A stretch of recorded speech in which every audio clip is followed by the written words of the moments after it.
नमस्कार आदि दर्शक, आजको जनता जान्न चाहन्छन् कार्यक्रममा हामी समग्र देशको बारेमा, राजनीतिक विषयवस्तुको बारेमा चिरफार गर्दैछौँ। प्रतिनिधि सभाले नयाँ सभामुख पाएको छ। सर्वसम्मत रूपमा अग्निप्रसाद सापकोटा निर्विरोध निर्वाचित हुनुभएको छ। अग्निप्रसाद सापकोटाको अग्नि परीक्षा आजबाट सुरु भएको छ नेपाली राजनीतिमा। उहाँ सभामुख भइसकेपछि उहाँको भूमिका कस्तो होला? उहाँले सबैलाई समेटेर लिएर जानु होला? सत्ता पक्ष र प्रतिपक्षको मन जित्न उहाँ सफल हुनु होला? अथवा सदनमा उहाँको भूमिका तटस्थ होला कि नहोला? निष्पक्ष होला कि नहोला? स्वतन्त्र होला कि नहोला? यतिखेर धेरैको जिज्ञासाहरू छ। उहाँ खारिएर आएको व्यक्ति हो, अनुभवी व्यक्ति हो। नेपाली राजनीतिमा नेपाल कम्युनिस्ट पार्टीको स्थायी समितिको सदस्य हो, 2 पटक मन्त्री भइसकेको व्यक्ति। अग्निप्रसाद सापकोटा देशको सभामुख बनिसकेपछि नेपाली कांग्रेसको प्रतिक्रिया पनि बाहिर आइसकेको छ। अब सबैको ध्यान उपसभामुखतिर छ। उपसभामुखमा कसले बाजी मार्ला? नेपाली कांग्रेस कि राजपा? नेपाली कांग्रेसले हामीलाई चाहिँदैन उपसभामुख भनेर आज संसदमा भनिसकेको छ। तर भित्रभित्रै कांग्रेसले पनि लबिङ गरेको छ। प्रधानमन्त्री केपी शर्मा ओली र प्रचण्डसँग कांग्रेसका शीर्ष नेताहरूको कुराकानी भइरहेको छ। तपाईहरु सबैलाई थाहा छ, राजपाले पनि सभामुखमा जसरी अग्निप्रसाद सापकोटालाई समर्थन गर्यो, अब उपसभामुखमा आफ्नो पार्टीले जसरी पनि पाउनुपर्छ भनेर लबिङ सुरु गरेको छ। कसले मार्ला बाजी उपसभामुखमा? आजको कार्यक्रममा हामी केही समयपछि यसबारेमा विशेष रूपमा चर्चा गर्दैछौँ। र नेपाल कम्युनिस्ट पार्टीको केन्द्रीय समितिको बैठक 15 गतेबाट सुरु हुँदैछ। प्रचण्ड कार्यकारी अध्यक्ष भइसकेपछिको केन्द्रीय समितिको बैठक कस्तो होला त? 1.5 वर्षपछि बस्न लागेको केन्द्रीय समितिको बैठकले के गर्ला त? एमसीसीमा साँच्चैकै सहमति जुटाउला?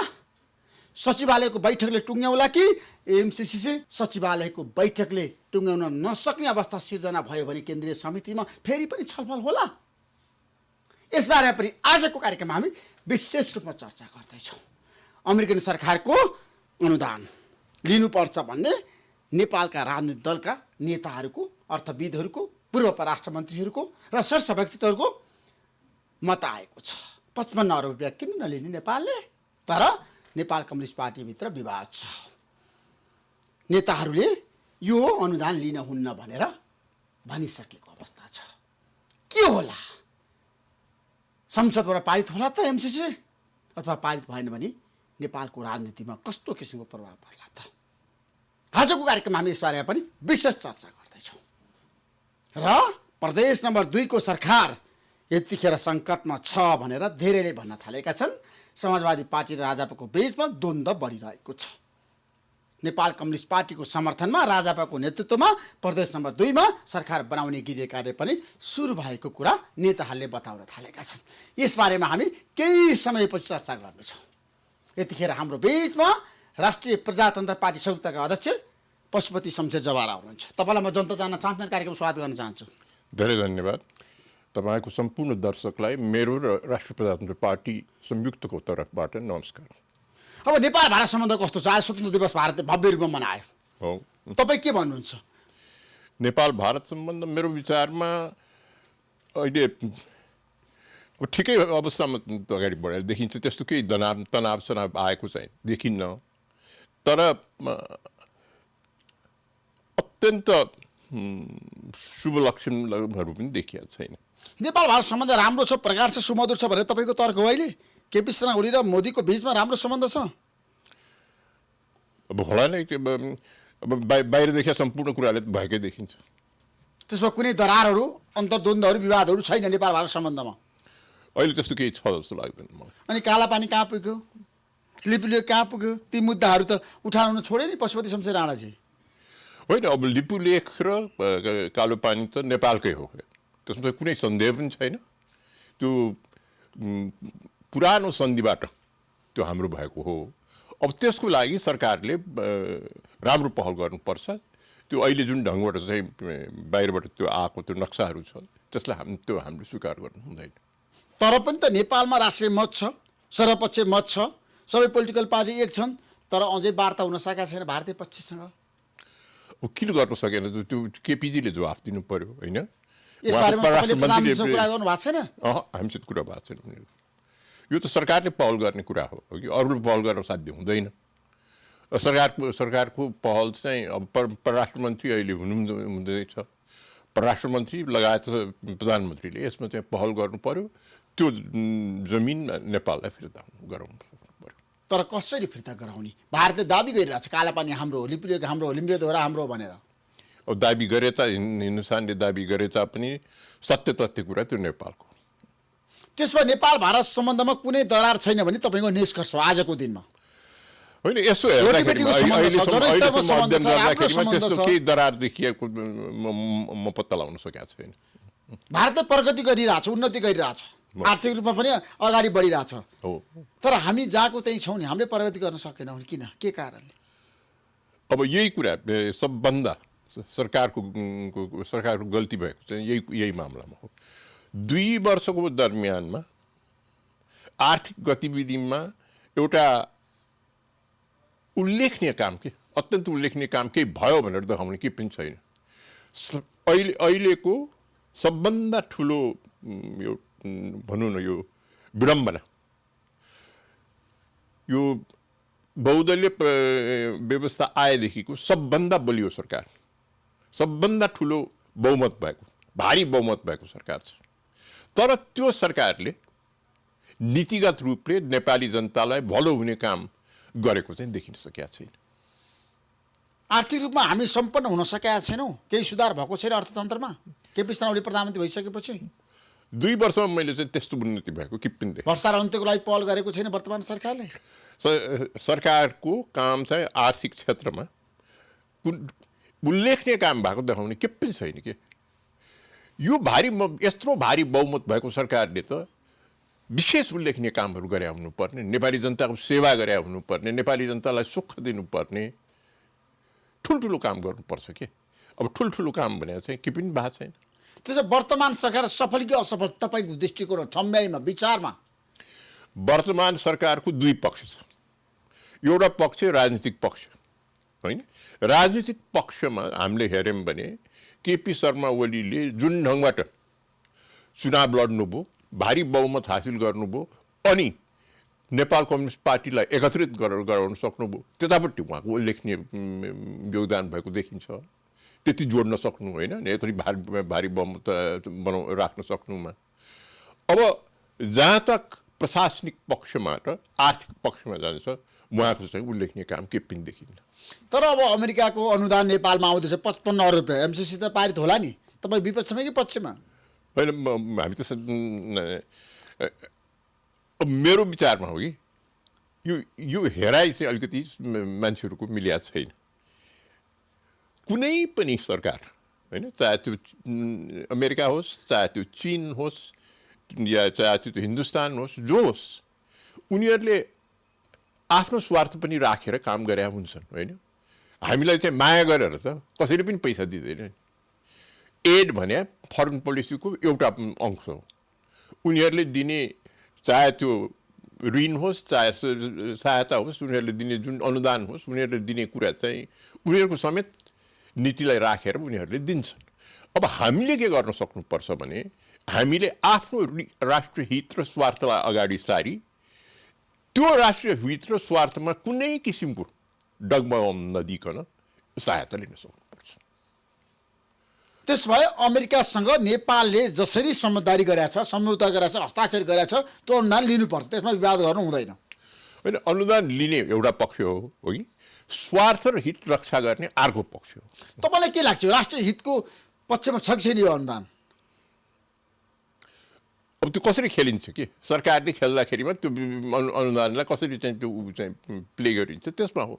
अब मैले यो कुरा किन भने अब बेल्ट एन्ड रोड इनिसिएटिभ अन्तर्गत हामीले चीनबाट सहायता ल्याएको छौँ। त्यहाँ चीनको स्वार्थ छैन, निश्चय छ। एमसिसी एउटामा चाहिँ विवाद उठाइयो हो कि जम्मै सहायता जति नेपालमा आउँछ ती सबैमा ती मुलुकको राष्ट्रिय हित र स्वार्थले खेल्या हुन्छ। त्यो भित्र नेपाल खेल्न सक्नु पर्यो कि त्यो भित्र नेपालले खेलेर आफ्नो राष्ट्रिय हित र स्वार्थलाई जोगाउनु पर्यो। त्यसभए एमसिसी पारित हुनुपर्छ भन्ने पक्षमा पशुपति शमशेर राणा हुनुहुन्छ। म यो सही ढङ्गले खेल्न सकेका खण्डमा, सही ढङ्गले चाहिँ आफ्नो नीति सञ्चालन गर्न सकेका खण्डमा यो हानिकारक हुन्छ भन्ने के पनि छैन। नेपाललाई यसले बेफाइदा गर्दैन यो अनुदान लिँदाखेरि। होइन कसरी दिइन्छ के त्यसमा सम्झौता भइसकेको छ नि, तपाईँलाई थाहा छैन, तपाईँले हेर्नु भएको छैन? किन नहेर्ने अब त्यो सम्झौतामै लेखेको छ नि सबै कुरा त।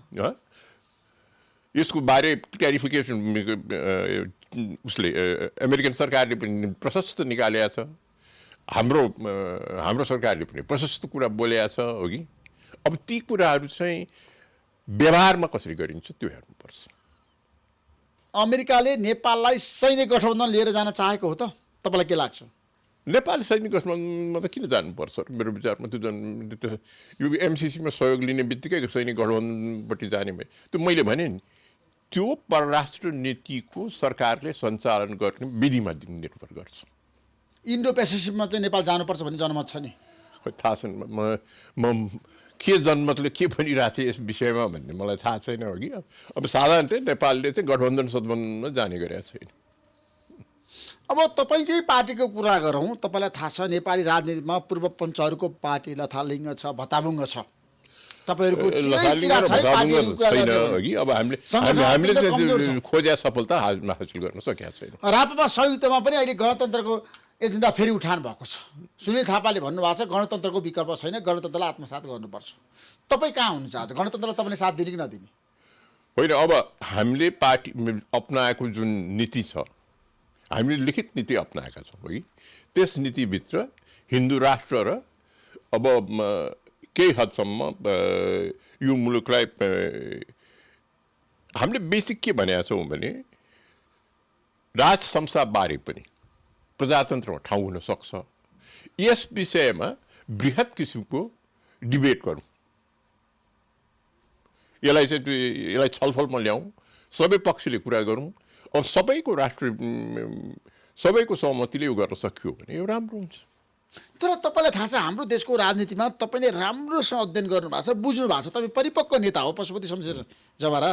तर अहिले आएर तपाईँ फेरि राज संस्थालाई काँधमा हाल्ने, राज संस्था ल्याउनु पर्छ, राज संस्थाको विकल्प छैन भने भन्न सुहाउँछ भने तपाईँले गणतन्त्रको पक्षमा वकालत गरेको होइन? मैले भनेको कुरा के हो भने यसबारे विवाद अगाडि सारौँ, छलफल गरौँ। पक्षमा पनि मान्छे बोल्न सकिन्छ, विपक्षमा पनि गर्नुपर्छ। तर यो बारे छलफल गर्न त केही पनि हानि छैन। होइन, किन छलफल गर्ने? किन बेमौसमको बाजा बजाउने अहिले आएर देशमा?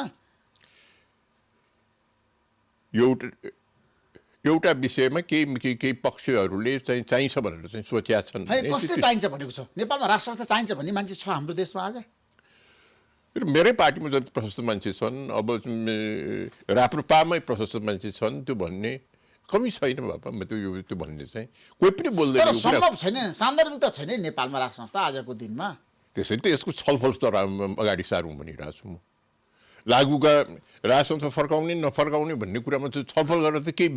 त्यसमा तपाईँ राज संस्थाको पक्षमा होइन, अझै पनि गणतन्त्रकै पक्षमा हो तपाईँले। किनभने संविधान सभा र संविधान जारी गर्दाखेरि गणतन्त्रको पक्षमा उभिएको नेता हो तपाईँ। एक टाइम हामीले चाहिँ यस विषयमा गणतन्त्रलाई स्वीकारेको हो, स्वीकार्य हो नि। कुनै अहिले आएर तपाईँ किन युटर्न हुनुभयो? अब दुईटा पार्टी जोइन भयो कि हाम्रो राप्रपा राष्ट्रवादी र राप्रपा प्रजातान्त्रिकको एकता भएपछि यो विषयमा पनि के कुराहरू हुन गए। अब पार्टी मिल्दाखेरिमा चाहिँ चोचोमोचो धेरै मिलाउनु पर्छ, मिलाउँदाखेरिमा चाहिँ ती विषयहरूमा पनि अगाडि हामी गयौँ। त्यसैले अब चाहिँ एउटा परिस्थितिको एउटा अडान भएको नीति भएको राष्ट्रिय प्रजातन्त्र पार्टी कमल थापा नेतृत्व गरेको पार्टी हो नि, राज संस्थावादी पार्टी। अर्को पार्टी राप्रपा प्रजातान्त्रिक, त्यतिखेर तपाईँ गणतन्त्रको पक्षमा हो, र जनशक्ति पार्टी त्यतिखेर गणतन्त्रको पक्षमा। सूर्यबहादुर थापा आज हाम्रो बिचमा हुनुहुन्न, उहाँले गणतन्त्रलाई आत्मसात गरेको, तपाईँले पनि मानेको हो। सूर्यबहादुर थापाको निधन भइसकेपछि तपाईँ किन दह्रोसँग अल्न सक्नु भएन? गणतन्त्रको पक्षमा तपाईँ किन लाग्न सक्नु भएन? व्यापक रूपमा तपाईँको अडानमा छ नि, किन विचलन भयो? विचलन भएको पनि होइन कि होइन। यहाँ के भयो भने दुईटा पार्टी मिलियो होइन। दुईटा पार्टी मिल्दाखेरिमा चाहिँ केही आधार, केही सिद्धान्तहरूमा पनि छलफल भयो। अब यो सिद्धान्तलाई पनि ठाउँ दिने कुरा आयो, त्यति हो। त्यसमा तपाईँले गणतन्त्रलाई आत्मसात गर्नुभएको छ आजको दिनमा, मानिरहनु भएको छ। मैले भनिहालेँ नि, अहिलेको उसमा सबै पक्षलाई स्वीकार्य हुने राज संस्था सहितको प्रजातन्त्र भनेर हामीले चाहिँ त्यसलाई अगाडि सारे। त राज संस्था त कसैले पनि स्वीकारेको छैन हाम्रो देशमा आज। स्वीकार्य भयो भने होइन, मेजर पोलिटिकल पार्टी गणतन्त्रमा छ, सङ्घीय लोकतान्त्रिक गणतन्त्र छ। ठिक छ, त्यसैले यसको बारेमा तपाईँ क्लियर कट बताउनुहोस् न आज नेपाली जनतालाई, म गणतन्त्रवादी हुँ भनेर तपाईँ भन्न सक्नुहुन्छ? तपाईँले त भन्नुभएको थियो पहिला त खुलमखुला। मैले भनिहालेँ नि, हामीले अहिले सार्या पार्टी, हाम्रो संयुक्त राष्ट्र प्रजातन्त्र पार्टी संयुक्त भएपछि त्यो बेलादेखि सार्या चाहिँ यही कुरा हो, राजसंस्था सहितको प्रजातन्त्र सबै पक्षलाई स्वीकार्य हुने। त्यसमा एकीकरण अघि चाहिँ तपाईँको पार्टीले गणतन्त्रलाई मानेको थियो, राप्रपा प्रजातान्त्रिकले। राजतान्त्रिक हुँदासम्म त मानेको थियो, गणतन्त्रकै पक्षमा तपाईँ हुनुहुन्थ्यो। सुनिल बहादुर थापाले पार्टीलाई गणतन्त्रकै धारमा लिएर जानुपर्छ भनेर केन्द्रीय समिति बैठकमा प्रस्ताव राख्नुभयो, तपाईँलाई थाहा छ? राखेको छ। तपाईँ गणतन्त्रको पक्षमा आफूलाई लिएर जान सक्नुहुन्छ? पार्टीलाई दोहोऱ्याउन सक्नुहुन्छ? मैले भनिहालेँ नि, हामी राज संस्था सहितको प्रजातन्त्र सबै पक्षलाई स्वीकार्य हुने किसिमबाट अगाडि बढाउन चाहन्छौँ, यो हो हाम्रो। होइन, आजको दिनमा तपाईँको नीतिमा कोही पनि अडिग छैनन्, पार्टीभित्र पनि तपाईँलाई छ नि गणतन्त्रमै जानुपर्छ भन्ने दबाब त छ नि। होइन, गणतन्त्र भन्ने मान्छे पनि पार्टीमा छन्, त्यो चाहिँ मैले भनिहालेँ नि। राज संस्था भन्ने पनि मान्छे छन्, गणतन्त्र भन्ने पनि मान्छे छन् पार्टीभित्र। अब सुनिल बहादुर थापा नेपाली कङ्ग्रेसमा प्रवेश गर्ने चर्चा छ नि, तपाईँ कतातिर हुनुहुन्छ? कस्तो कतातिर? म कतातिर? म त आफ्नो पार्टीमा छु, मलाई लाग्छ सुनिलले पनि त्यो काम गर्दैन। तपाईँ काङ्ग्रेस प्रवेश गर्ने चर्चा कति सान्दर्भिक, असान्दर्भिक, सत्य असत्य? असान्दर्भिक। नेपाली कङ्ग्रेसमा तपाईँ प्रवेश गर्न सक्नुहुन्न? किन गर्ने? मैले चाहिँ मेरो आफ्नै पार्टी छ, मैले चलाइरहेको छु, त्यसको अध्यक्ष म छु, के काममा अर्को पार्टीमा जाने? होइन, आफ्नो पार्टी त तपाईँको आज अस्तित्वै छैन नेपाली समाजमा, राप्रपा सहितको त एउटा पनि प्रतिनिधि छैन तपाईँहरूको कहीँ पनि। किन छैन नि? हाम्रो उसमा 1 नम्बर के अरे 3 नम्बर प्रदेशमा छ नि, छे भएको छ, तर कमजोर छ नि तपाईँहरू जनताको बिचमा, अस्तित्वै छैन नि। होइन, अस्तित्व छैन भन्ने त मलाई लाग्दैन ऋषि। त्यो आफ्नो भावनालाई हरेक मान्छेलाई हक छ हो कि हाम्रो विचार, हाम्रो सोचको एउटा स्पेस नेपाली राजनीतिमा जरुरी छ भन्ने मलाई लागेको छ। जस्तो गणतन्त्र र राज संस्थाको एजेन्डाले गर्दा तपाईँको पार्टी छिन्न भिन्न हुने हो कि? हुँदैन मेरो विचार, त्यस्तो केही हुँदैन। फेरि फुट्ने हो? फेरि फुट्ने त के भयो, बरु जुट्न सक्ला, अब फुट्ने त कतिपय नेताले तपाईँलाई छोडेर काङ्ग्रेसतिर प्रवेश गर्ने हो कि? मलाई लाग्दैन त्यो पनि हुन्छ। अब पार्टी फुट्दैन? फुट्दैन। तपाईँ र डाक्टर प्रकाश नलोनीको बिचको द्वन्द्व, अन्तरसङ्घर्ष, नअन्तर सङ्घर्ष छ, हामी मिलेर काम गरिरहेको छौँ, कुनै समस्या छैन? छैन। नेतृत्वमा होडबाजी होला फेरि आउने महाधिवेशनमा? अब महाधिवेशनमा त अब जसले जे गर्न सक्छ गरिहाल्छ, त्यो भिन्दै कुरा हो होइन। स्वस्थ प्रतिस्पर्धा हुनु के हानि छ? कमल थापासँग एकता गर्ने प्रक्रिया कहाँ पुग्यो तपाईँको पार्टीको आज? अब कुराहरू भइरहेछन्, तर त्यो अहिलेसम्म मेच्योर रूपले आएको छैन, त्यसले परिपक्व। राप्रपा र राप्रपा संयुक्तको बिचमा एकता हुनसक्छ, एकीकरण हुनसक्छ? राप्रपा संयुक्त र राप्रपाको बिचमा सम्भावना अहिले हामीले चाहिँ त्यस्तो उजागर गरिरहेछौँ त्यसको। तपाईँहरूको बिचमा नीति र नेतृत्व पनि विवाद हुन्छ कि हुँदैन? अब यस्तै कुराले त यो अघि मैले भने पोजिसन आएको नि। त्यसो भए अब तपाईँ हिन्दू राष्ट्रको पक्षमा आफूलाई उभ्याइरहनु भएको छ, हिन्दू राष्ट्र पुरै हामी चाहिँ समर्पित छौँ हिन्दू राष्ट्र पक्ष। तर जनतामा हिन्दू राष्ट्रप्रति आस्था छैन, विश्वास छैन नि। 81% हिन्दूहरू छन् यो मुलुकमा। होइन, 81% होला नि, 82% होला नि, तर भएर मात्रै भएन नि त। आजको दिनमा सबैले नेपाललाई चाहिँ सेकुलर राष्ट्रकै रूपमा स्वीकारेका छन् नि त। आम हिन्दूको जनमत त्यो पक्षमा जाला जस्तो मलाई लाग्दैन। आम हिन्दूहरूले आम निर्वाचनमा गएको होइन। नेपाल कम्युनिस्ट पार्टीले भारी बहुमत प्राप्त गरेको कुरामा त कुनै सन्देह छैन नि हो कि, त्यो हाम्रो अगाडि छ। तर नेपाली जनताले आफ्नो आइडेन्टिटी के आफ्नो परिचयको रूपमा हिन्दुत्वलाई माने हो। यो हिन्दू राष्ट्र भयो भने नेपालको एउटा अलग परिचय, अरू जम्मै मुलुक संसारमा त्यतिका इस्लामिक राष्ट्र छन्, कैयौँ एउटा इसाई राष्ट्र छ, कैयौँ क्रिस्चियन राष्ट्रहरू छन्। एउटा संसारभरि एउटा सिङ्गल हिन्दू राष्ट्र थियो। त्यो मेट्दाखेरिमा चाहिँ हिन्दूहरूमाथि न्याय भएको होइन। तर नेपाल बहुधार्मिक बहुसांस्कृतिक मुलुक होइन र? बहुधार्मिक भन्नाले अरू धेरै धर्म पनि छन्, तर 81% त एक थरी छ नि। अनि उही माथि के ओमकार परिवारको भावनाले हामी चाहिँ अगाडि बढ्छौँ होइन। ओमकार परिवारभित्र बुद्धिस्टमा अघि पनि पर्छन्, किराँत धर्म पनि पर्छ। त्यसैले यो ओमकार परिवारको समेत लियो भने त 94% जनसङ्ख्या नेपाली हुन्छ। त्यसैले यो हिन्दूलाई चाहिँ हामीले चाहिँ कुनै साँग्रो किसिमबाट हेर्नु पर्दैन। त्यसमा एउटा कुरा मलाई बताउनुहोस्, जनता जान्न चाहन्छन् हाम्रो देशमा राष्ट्रपति भनेको स्वतन्त्र व्यक्ति, नागरिक समाजको अथवा विभिन्न तर तबकाका व्यक्तित्वमध्ये एकजना बन्नुपर्छ भने तपाईँको मत हो नि त। त्यसो हो भने तपाईँ गणतन्त्रलाई मान्नुहुन्छ? होइन, मैले मेरो पोजिसन अघिदेखि भन्दै आएको छु अघि, राज संस्था सहितको प्रजातन्त्र बारे यो जनपक्षमा गएर सबै पक्षलाई स्वीकार्य हुने गरिकन विवाद चलाउँ भन्ने हाम्रो भनाइ छ। आजको दिनमा जनता त्यतातिर जान चाहँदैन नि। तपाईँले हेर्नु भएको छ, जनताको नारी छाउनु भएको छ नि, जनता परिवर्तनको पक्षमा छन्। एउटा कुरा हेरौँ न, 81% जनसङ्ख्या भएको भन्दा बढी हिन्दू भएको मुलुकमा त्यो हिन्दू परिचय चाहँदैन होला हिन्दूहरूले। कोही चाहेको त हिन्दू परिचय जनताले? किन यो राम्रै कुरा राखिया छैन, यो जम्मै छलफल गर्यो भने चाहिँ त्यो पक्षमा जान्छन् भन्ने मलाई विश्वास छ। तपाईँलाई विश्वास छ? असम्भव कुरा तपाईँ कसरी सम्भव देखिरहनु भएको छ नेपाली राजनीति? म अहिले अस्ति मात्रै यात्रा गरेर आएको। हामीले जनकपुरबाट सुरु गरेर लुम्बिनीसम्म यात्रा गऱ्यौँ। जनकपुरबाट लुम्बिनीसम्म जाँदाखेरिमा मेरै पार्टीको मात्र मान्छे होइन, कैयौँ अरू पार्टीको मान्छेले पनि यो मुलुक हिन्दू हुनुपर्छ भनेर भने।